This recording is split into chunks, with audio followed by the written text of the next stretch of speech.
하나님이 우리의 예배를 받으십니다. 이렇게 인사하겠습니다. 한 번 더 인사하실 때에 하나님이 이곳에 함께 하십니다. 믿으십니까? 아멘. 오늘 예배가 답이다. 8번째 시간, 왜 우리는 예배하는가 라는 제목으로 주어진 본문 속에서 하나님 말씀 함께 나누기를 원합니다. 여러분, 우리가 지금까지 예배가 답이다 라는 주제로 벌써 8번째 말씀을 우리가 듣고 있습니다. 그동안 여러 주제를 이 예배와 관련시켜서 다루었는데 좀 정리를 해보니까 예배의 움직임에 대해서, 또 반복에 대해서, 정체성에 대해서, 그리고 이것이 우리의 삶과 어떻게 연결되는가까지 우리가 말씀과 또 주제를 그렇게 연결해서 나누고 살펴보았습니다. 이제 오늘 그 시리즈 8번째 시간인데, 우리 8번째에 이르러서 다시 이 주제와 관련해서 가장 근본적인 질문을 다시 여러분과 함께 던지고 나누기를 원합니다. 어떤 질문입니까? 왜 우리는 예배해야 하는가? 왜 우리는 예배하는가? 라는 이 질문, 이 주제를 다시 한번 던져보기를 원합니다. 우리가 예배가 중요하다는 이야기 많이 합니다. 그렇지 않습니까? 그런 얘기 많이 합니다. 또 예배 주제도 예배가 답이다라고 이야기할 만큼 예배의 중요성에 대해서 강조하고 필요하다라고 이야기합니다. 그럼에도 불구하고 우리는 왜 예배해야 하는가라는 질문은 잘 던지지 않는 것 같습니다.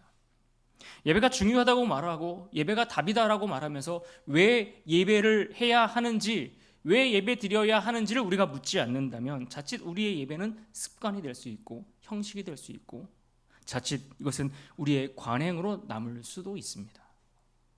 종종 우리는 이렇게 말합니다. 주일이니까 예배 드리자. 교회를 다니니까 당연히 예배 드려야지요 라고 말하기도 합니다. 뭔가 예배를 드리지 않으면 우리의 마음이 불편해서 예배를 드리는 분이 계실지도 모르겠습니다.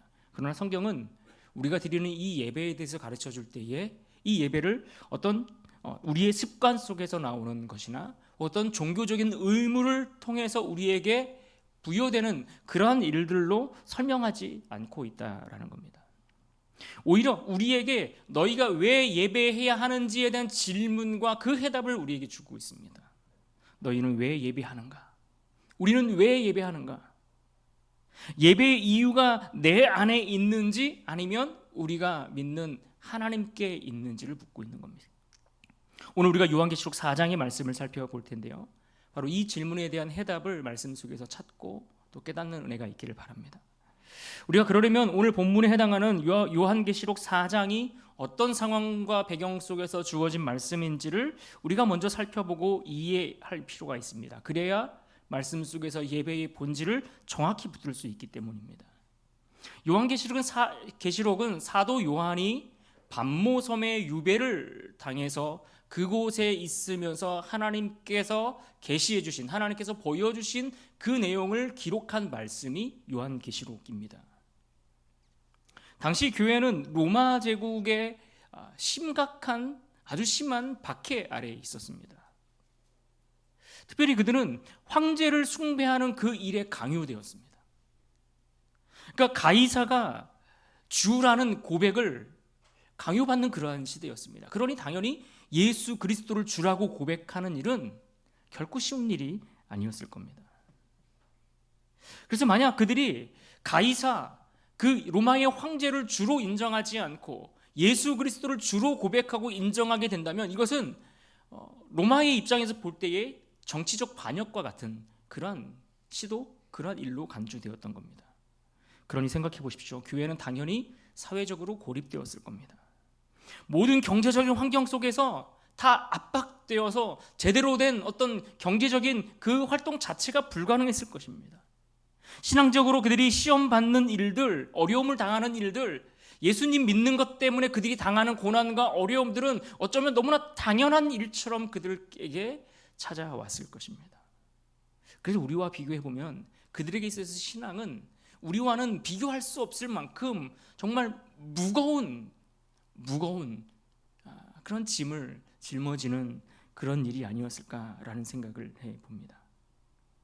그래서 요한계시록 2장과 3장, 그 오늘 본문 앞에 2장과 3장의 내용들을 보면 그 박해, 그 교회를 박해하는 그 상황들 속에서 또 세상이 교회를 향해서 어떤 세상이 주는 그 메시지와 타협할 것을 요구하는 그 압박 속에서 서 있는 그러한 상황들, 박해와 타협의 유혹과 여러 가지 그런 상황 속에 서 있는 일곱 교회, 아시아의 일곱 교회를 향해서 주어진 말씀 메시지였습니다. 수많은 신앙의 박해 속에 서 있는 교회들을 향해, 때로는 세상과 타협할 것을 요구하는 그 유혹과 시험 앞에 서 있는 교회들을 향해 때로는 칭찬으로, 때로는 책망으로 하나님의 말씀이 그들에게 임하였고 그들에게 주어졌습니다.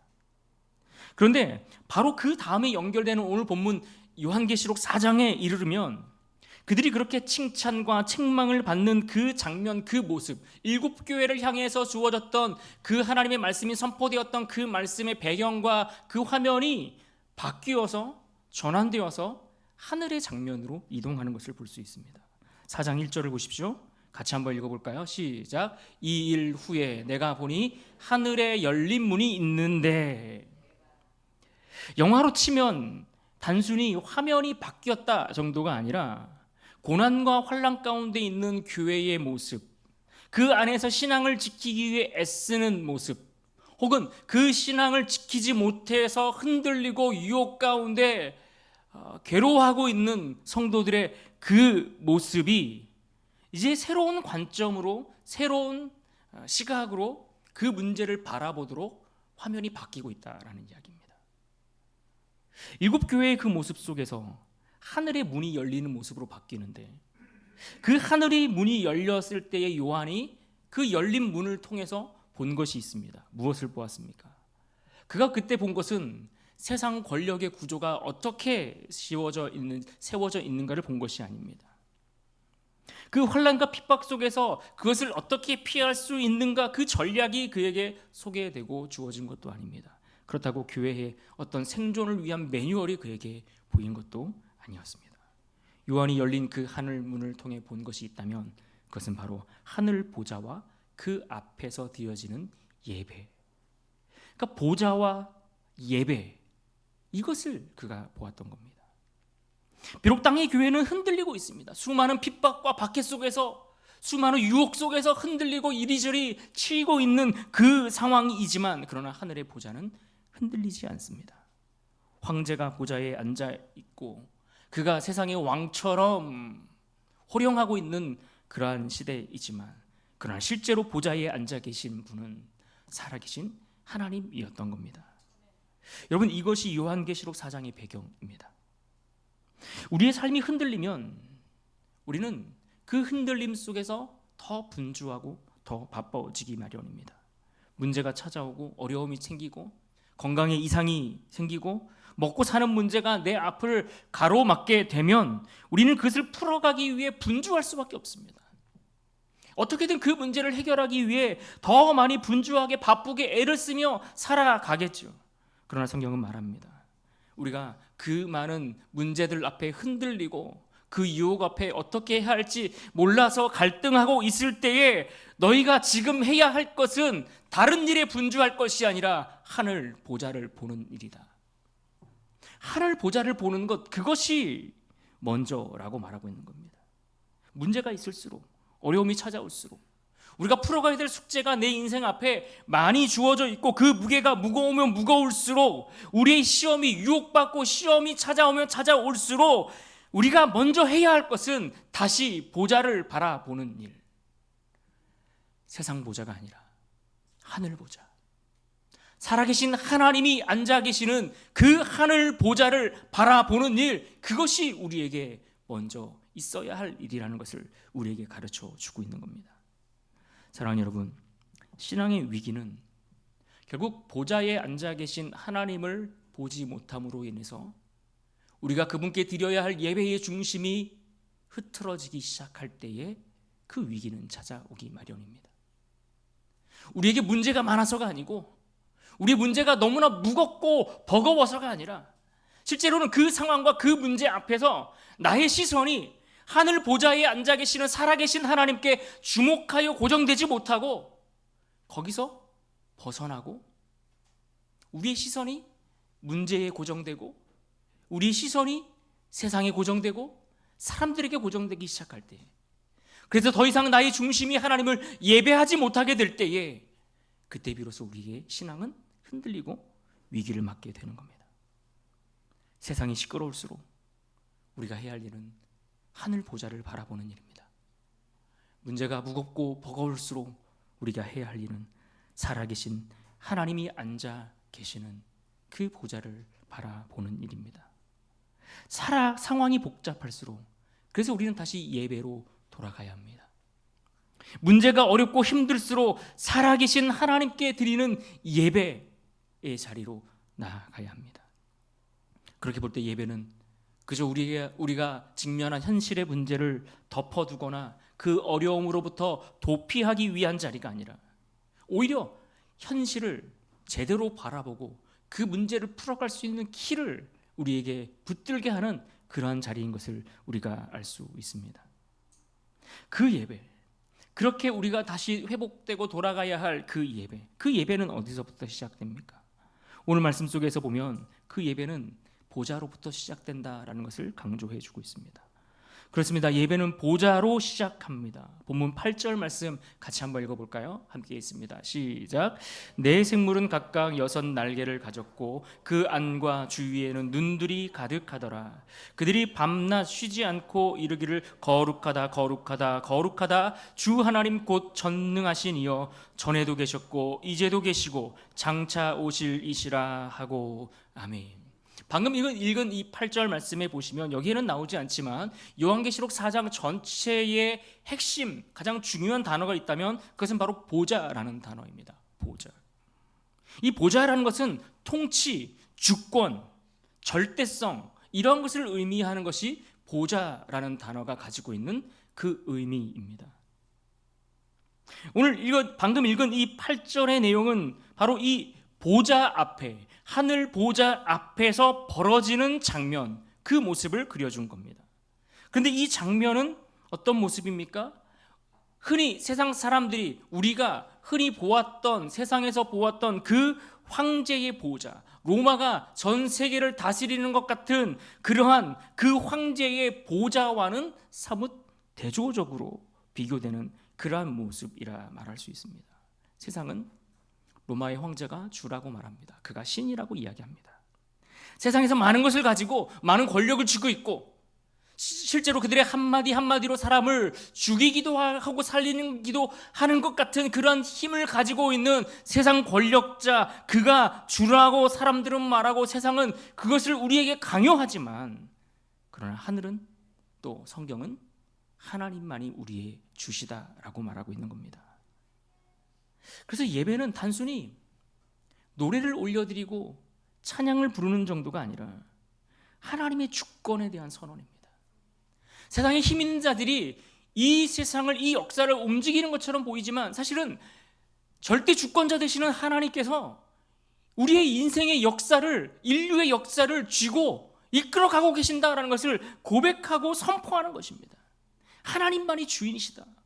하나님만이 이 땅의 역사를 움직이시는 주권을 가지고 계신 분이시다라는 것을 선포하는 자리가 바로 이 예배의 자리인 겁니다. 그래서 여러분, 이 예배는 그저 정치적 선언의 자리가 아니라 신앙의 어떤 중심을 올려드리는 아름다운 믿음의 충성의 그 고백이 바로 이 예배의 자리 가운데 나오는 겁니다. 그런 의미에서 볼 때에 예배의 중심은 결코 인간이 아닙니다. 예배의 중심은 언제나 우리의 감정이 아니라 우리의 그 예배의 중심은 하늘 보좌, 영원히 살아계시는 그 하나님, 그 보좌에 앉으신 하나님, 그 분이 우리 예배의 중심이라는 사실을 우리는 깨우쳐야 할 것입니다. 우리는 여기서 이미 앞서 예배와 관련된 주제를 다루면서 보았던 이사야서 6장의 말씀을 떠올려 볼 수 있습니다. 이사야서 6장 1절에 이런 말씀이 있었습니다. 우시야 왕이 죽던 해에 내가 본즉 주께서 높이 들린 보좌에 앉으셨는데, 당시 왕이었던 유다의 우시야 왕이 죽던 해였습니다. 그로 인해 정치적 공백이 생겼고 뭔가 경제적으로도 군사적으로도 불안한 시기를 겪어야 했던 때입니다. 그런데 이사야가 그때 본 것이 무엇입니까? 하늘 보좌. 그 보좌에 힘 있는 권력자가 없어서 그가 사라져서 불안해하고 있는데 여전히 하늘 보좌에는 하나님이 앉아 계시더라. 하나님이 여전히 하늘 보좌에 앉으셔서 이 땅에 열방에 그 역사와 나라와 민족을 통치하고 계시더라. 그것을 그가 보았던 겁니다. 그래서 요한계시록 4장의 말씀이나 이미 보았던 이사야서 6장의 말씀이나 결국 같은 메시지를 우리에게 주고 있는 겁니다. 보좌는 비어 있지 않다. 하나님의 그 보좌에는 여전히 살아계신 하나님, 하나님은 여전히 살아계시고 변치 아니하시고 홀로 존재하시는 그 하나님이 그 보좌에 굳건히 앉아 계시더라. 이것을 우리에게 전하고 있는 겁니다. 그리고 그 보좌 앞에서 어떤 일이 벌어지고 있습니까? 거룩하다. 그 하늘 보좌에 앉으신 하나님 앞에 거룩하다라는 메시지가 선포되고 있는 장면입니다. 여러분, 거룩하다라는 이 말은 최상급의 표현입니다. 거룩하다, 거룩하다, 거룩하다. 이 단어를 반복함으로써 그 하나님의 거룩함이 극에 달하는, 우리가 생각하는 그 최상의 최상을 의미하는 그 표현을 이 말씀 속에서 우리에게 전해주고 있는 겁니다. 우리가 흔히 하나님을 묘사할 때 하나님을 거룩한 분이다라고 이야기합니다. 근데 그 하나님의 거룩함이 어느 정도인가? 이사야가 그 하나님의 보좌 앞에 섰을 때에 화로다 나여 망하게 되었다라고 고백했던 것처럼 죄 많은 우리의 인간이 그 앞에는 도무지 나아갈 수 없을 만큼, 비교할 수 없을 만큼 거룩하고 거룩하고 거룩하신 하나님, 이것을 그들이 고백하고 있는 겁니다. 그리고 이사야가 그 거룩하신 하나님 앞에 고백했던 것과 마찬가지로 오늘 본문 요한계시록 4장에도 그 보좌 앞에 있던 24장로들이 뭐라고 고백합니까? 똑같이 하나님의 거룩을 찬양하고 높이고 있는 겁니다. 그렇습니다. 하나님의 거룩, 보좌에 앉으신 그 하나님을 만나고 그 앞에 서게 되는 자들은 결코 무덤덤하게 그냥 지나칠 수 없습니다. 하나님의 그 거룩을 본 자들이라면 마땅히 반응이 나오는 겁니다. 그 하나님의 거룩을 찬양하든지 아니면 그 앞에 굴복하여 엎드려 울며 우리의 죄를 고백하든지. 하나님의 보좌 앞에 있는 이들은 결코 아무 느낌 없이, 아무 감정 없이 그저 무덤덤하게 그 자리에 있을 수 없다라는 겁니다. 그런데 우리도 하나님을 예배하지 않습니까? 우리도 하나님을 예배하는데 왜 우리는 자주 예배 가운데 무덤덤할까요? 우리도 똑같이 살아계신 그 하나님을 예배하는데 우리의 예배는 왜 이렇게 메마르고 건조하고 아무런 감정도 없이 무덤덤하게 그냥 또 한 시간을 흘려 보내듯 그렇게 우리는 그 자리에 앉아 있기만 한 걸까요? 여러분, 그 이유는 우리가 드리는 예배에 어떤 형식이 빠졌기 때문이 아닙니다. 전통적으로 예배라는 그 요소에 반드시 필요한 어떤 요소가, 중요한 결정적인 요소가 빠졌기 때문에 우리의 예배가 심심하고 무덤덤하고 아무런 느낌이 없고 그런 것이 아니라는 이야기입니다. 그렇다고 찬양이 부족해서입니까? 말씀이 없기 때문입니까? 찬양을 드리는 것이나 찬양을 드리는 이들이나 혹은 말씀을 전하는 이가 부족해서 또 부족한 모습이 있을 수는 있지만, 그러나 그것이 우리를 예배 중에 무덤덤하게 하는 이유가 될 수는 없다라는 이야기입니다. 그보다 진짜 이유는 우리의 시선이 거룩하신 하나님에게서 벗어났기 때문일 겁니다. 우리가 주목하고 우리가 인식하고 우리가 붙들어야 될 하나님의 거룩이 우리에게서 사라지고 벗어났기 때문은 아닐까요? 우리가 흔히 거룩을 회복하라라는 이야기를 합니다. 예배를 통해 특별히 오늘 말씀 속에 나온 하늘 보좌에 계신 그 하나님의 거룩함을 보고 그 거룩하신 하나님 앞에서 거룩을 회복해야 된다라는 이야기를 할 수 있습니다. 그런데 기본적으로 알아야 할 것은 하나님의 거룩이라는 것은 변하지 않습니다. 하나님의 거룩은 한 번도 바뀌거나 변질되거나 변한 적이 없습니다. 늘 변하는 것은 우리의 시선, 우리의 인식, 우리의 느낌, 우리의 감정, 우리의 상황, 우리의 문제, 이것이 마치 하나님의 거룩함이 소멸됐거나 사라졌거나 변했거나 없어진 것처럼 그렇게 인식하고 있을 뿐인 겁니다. 하나님은 늘 거룩하셨고 지금도 거룩하시며 앞으로도 영원히 거룩하신 분이십니다.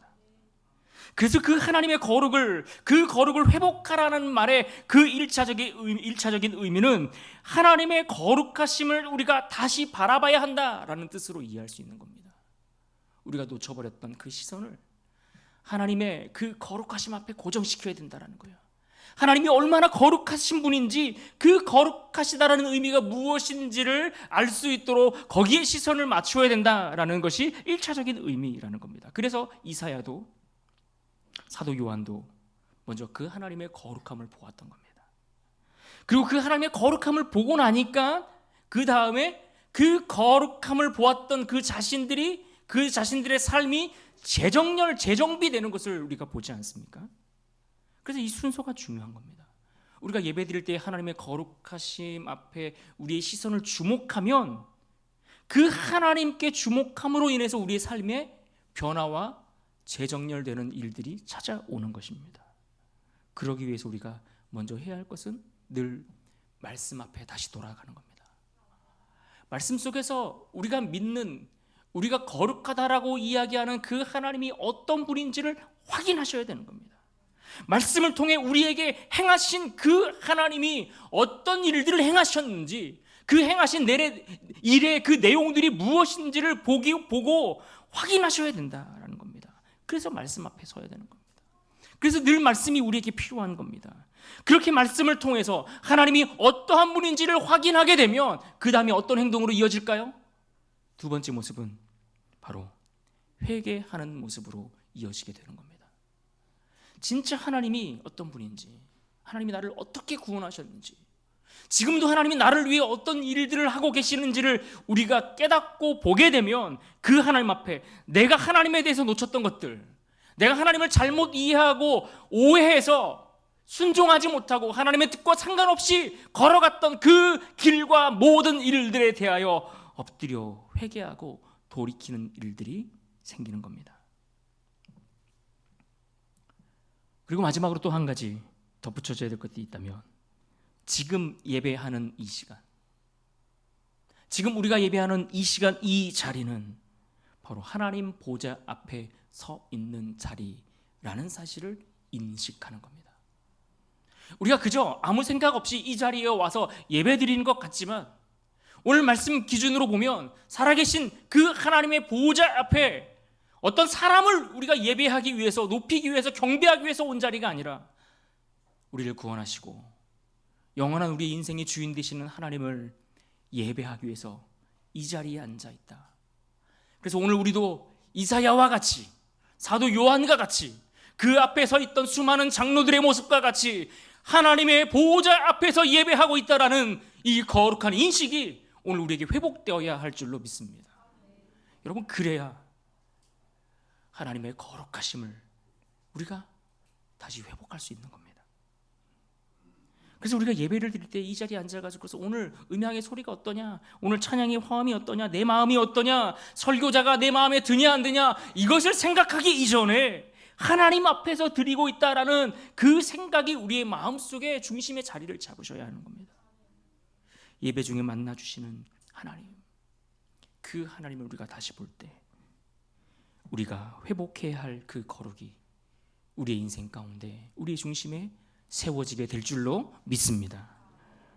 오늘 또 예배 말씀 가운데 예배에 대해서 무엇을 가르쳐 주고 있습니까? 10절 말씀 같이 한번 읽어볼까요? 10절 말씀 함께 있습니다. 시작. 24장로들이 보좌에 앉으신 이 앞에 엎드려 세세토록 살아계신 이에게 경배하고 자기의 관을 보좌 앞에 드리며 이르되 아멘. 여기에는 예배의 질서가 분명하게 보이는데 순서를 잘 보시면 여기에도 하나님의 영광이 먼저입니다. 하나님의 영광이 있고 그것에 대한 인간들의 반응이 이어지고 있습니다. 그러니까 예배는 우리가 시작하는 행위가 아닌 거예요. 하나님의 존재가 계시고 그분의 존재가 우리에게 너무나 크고 위대한 영광으로 우리 앞에 서 계시기 때문에 그 앞에서 우리가 반응하는 것이지 우리의 의지로 뭔가 예배를 시작하는 것이 아니라는 거예요. 예배 시작은 그렇게 우리의 행위에서 시작되는 것이 아니라 하나님께서 시작하시는 일, 하나님께서 우리에게 자신을 알려주시는 일, 그것을 우리가 계시라고 표현하잖아요. 계시. 하나님께서 자신을 보여주시는 거예요. 하나님의 존재는 어떻게 알 수 있습니까? 하나님이 우리에게 자신을 보여주셔야 알 수 있는 겁니다. 그러니까 예배의 자리는 말씀을 통해서 이 시간 예배 드리는 이 시간을 통해서 특별히 성령께서 우리 가운데 함께 하셔서 살아계신 그 하나님을 우리에게 친히 보여주심으로 우리가 그 하나님을 알 수 있고 인식할 수 있는 겁니다. 그래서 예배는 하나님이 자신을 우리에게 계시해 주시는 시간이에요. 하나님이 말씀을 통해서든 찬양을 통해서든 기도의 시간을 통해서든 성령께서 우리 가운데 찾아오셔서 자신을 우리에게 보여주심으로 우리가 그분 앞에 서서 예배할 수 있도록, 이것이 예배라는 겁니다. 그러므로 예배는 내가 무엇을 보여주는 시간이 아니라 하나님께 응답하는 시간입니다. 하나님께서 보여주시니까 그 보여주신 것을 보고 우리가 응답하는 거예요. 말씀을 통해서 보여주시면 그 말씀 속에서 아멘하고 응답하는 겁니다. 내가 그렇게 살겠습니다. 내가 기도하는데 하나님께서 우리에게 깨닫게 하시면 그 깨닫게 하시는 것 붙들고 기도하는 겁니다. 그렇게 하나님께 응답하는 시간입니다. 그런데 10절을 다시 보시면 장로들이 자기의 관을 보좌 앞에 드리며 라고 했습니다. 자기 관을 보좌 앞에 드리며. 자기의 관은 우리가 흔히 이야기하는 면류관을 의미합니다. 승리자에게 주는 관. 당시에는 운동 경기나 이런 시합에서 우승한 자들에게 관을 나무로 만든 관을 씌워줬는데 그 의미가 이 안에 담겨 있습니다. 특별히 이것을 요한계시록 2장에 보면 생명의 관, 생명의 면류관이라고 표현했습니다. 그래서 그런 의미에서 이 관을 내어드린다라는 것은 자기의 공로를 내어드리는 모습을 상징한다라고 이해할 수 있습니다. 믿음의 선한 싸움을 싸우고 승리의 관을 얻었을지라도 이 모든 승리가 주께서 주신 은혜입니다 라는 것을 인정하며 자기의 모든 공로를 주님 앞에 올려드리는 것입니다. 내가 힘내서 여기까지 달려온 줄 알았는데 하나님의 은혜였습니다 라고 하나님께서 주신 그 승리의 관을 올려드리는 겁니다. 지금까지 수고했던 모든 헌신조차, 우리의 인생을 지금까지 살아오면서 하나님 앞에 헌신할 수 있었고, 하나님 앞에 우리의 삶을 드릴 수 있었고, 하나님을 예배할 수 있었고, 하나님을 섬길 수 있었던 그 모든 수고와 애씀의 그 공로조차도 하나님 아니었으면 불가능했습니다 라고 인정하고 주님께 올려드리는 겁니다. 그렇습니다. 예배는 그런 겁니다. 우리의 모든 공들을 주님 앞에 내려놓는 겁니다. 예배는 그래서 나를 증명하는 시간이 아니라 나를 하나님 앞에 내려놓는 시간입니다. 한 주 동안 살면서 얻었던 유익과 이익과 수고의 그 열매조차도 하나님의 은혜입니다. 하나님이 내 손을 이렇게 가득 채워주셨습니다 라고 고백하고 올려드리는 자리입니다. 내가 무엇을 잘했다고 나를 나타내고 자랑하기 위한 자리가 아니라 승리의 관을 하나님께 올려드리는 시간입니다. 그렇다면 오늘 이제 마지막으로 생각해 봐야 할 것, 오늘 말씀의 제목처럼 그러면 결국 우리가 왜 하나님을 예배해야 할까요? 오늘 말씀이 그 답을 우리에게 전해주고 있는데 11절 말씀도 우리 함께 읽어보면 좋겠습니다. 함께 읽습니다. 시작. 우리 주 하나님이여 영광과 존귀와 권능을 받으시는 것이 합당하오니 주께서 만물을 지으신지라 만물이 주의 뜻대로 있었고 또 지으심을 받았나이다 하더라. 아멘.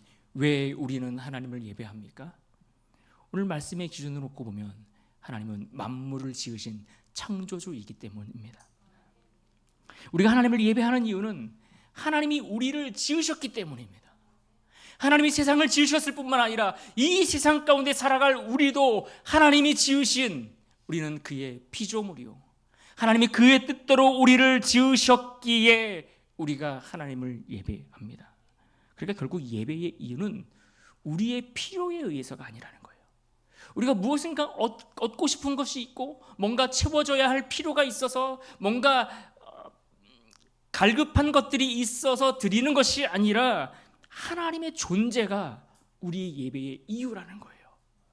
이 세상을 창조하신 하나님이라는 존재, 창조하셨을 뿐만 아니라 우리의 인생조차도 만드셔서 붙들고 계시는 그 하나님이라는 존재, 그 존재 자체가 오늘 우리가 하나님을 예배해야 할 이유가 되는 것입니다. 하나님의 존재가 그러하기에 마땅히 영광을 받으시기에 합당하고 그분의 존귀함이 우리의 찬양을 통해 올려드리는 것이 당연하고 옳기에 하나님을 예배하는 겁니다. 만물을 그가 지으셨고 우리가 그의 뜻대로 지음받았기에 하나님이라는 그 존재 자체가 오늘 우리가 예배해야 하는 그 예배의 이유가 되는 줄로 믿습니다. 그래서 여러분, 예배는 감정이 좋을 때만 드리는 것이 아닙니다. 우리의 감정과 상황과 환경들을 고려하기 시작하면 우리가 얼마나 예배드리지 못할 일들이, 그런 날들이 많겠습니까? 저 또한 환경과 상황과 내 기분과 감정에 치우치면, 그것들을 다 고려한다면 제가 이 자리에 서지 못할 날들이 얼마나 많겠습니까?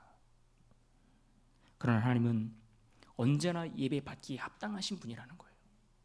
내 문제가 크고 커 보이고 무거워 보이고 힘들어 보이더라도 하나님의 존재가 달라지는 것은 아니에요. 내가 기분이 조금 안 좋고 속상한 일이 있다고 해서 하나님의 거룩함이 변질되거나 사라집니까? 아니라는 거예요. 하나님이 이 세상을 지으셨고 여전히 우리의 인생을 만드셔서 붙들고 계신다는 그 사실이 사라집니까? 없어집니까?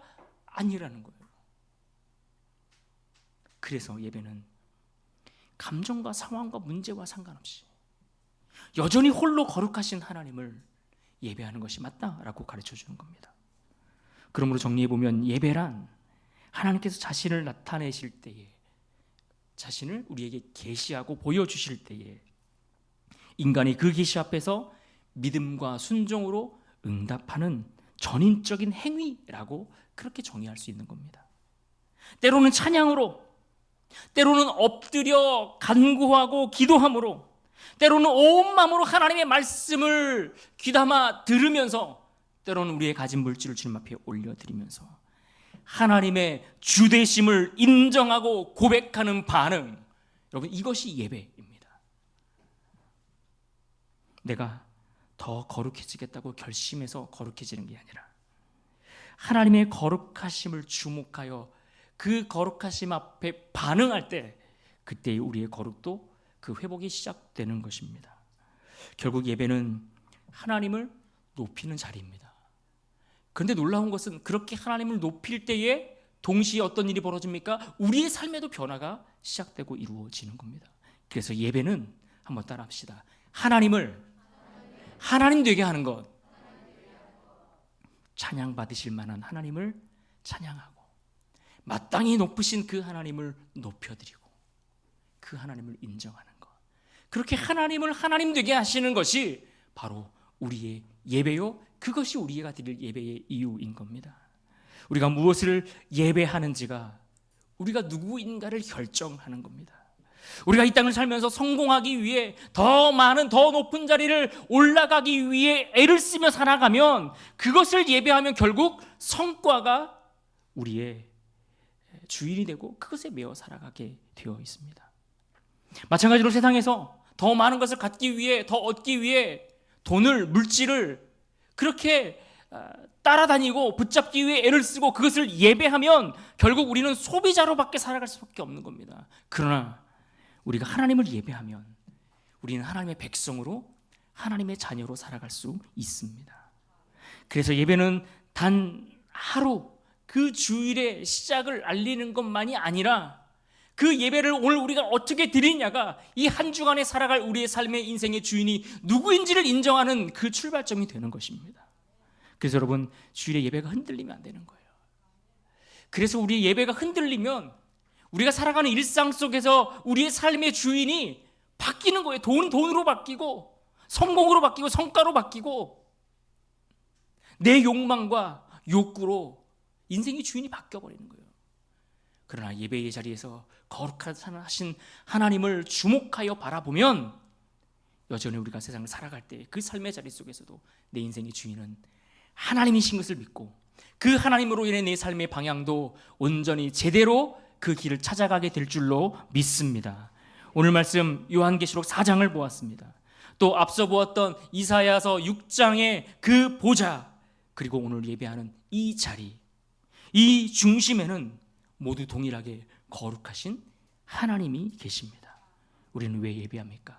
하나님이 하나님 되시기 때문에 예배합니다. 오늘 이 시간 이 예배 안에서 우리가 다시 하나님을 하나님으로 만나고 그 하나님 앞에서 나를 나답게 회복해 가는 그 은혜를 누리실 수 있기를 주님의 이름으로 축원합니다. 아멘. 우리 같이 모두 그 자리에서 일어나서 하나님을